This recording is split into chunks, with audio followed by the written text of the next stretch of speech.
Choosing the right autofocus area can make photography much easier, but there isn't one setting that's perfect for every situation.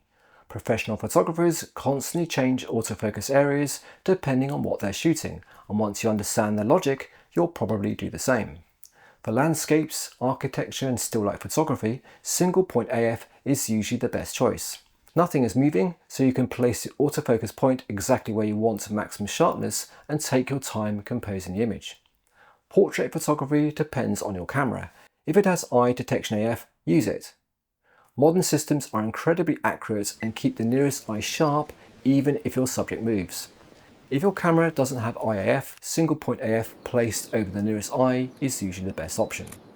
Children and pets can be unpredictable. They rarely stay still long enough for single point AF to be comfortable, so zone AF often works much better.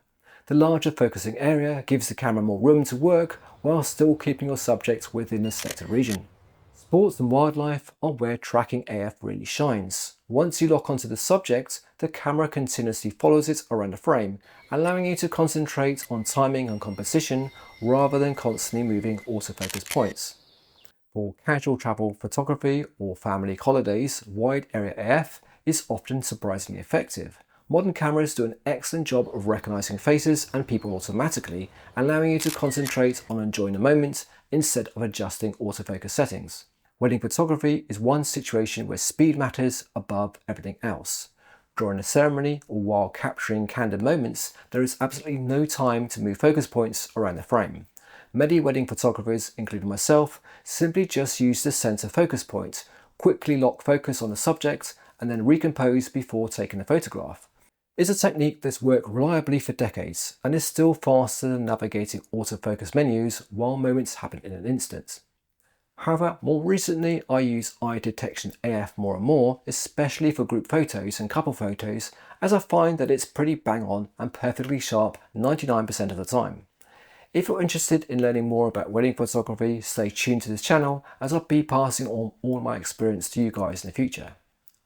Macro photography is almost the opposite. Depth of field is extremely shallow, so precision becomes critical. Here, single point AF or even manual focus often gives the best results.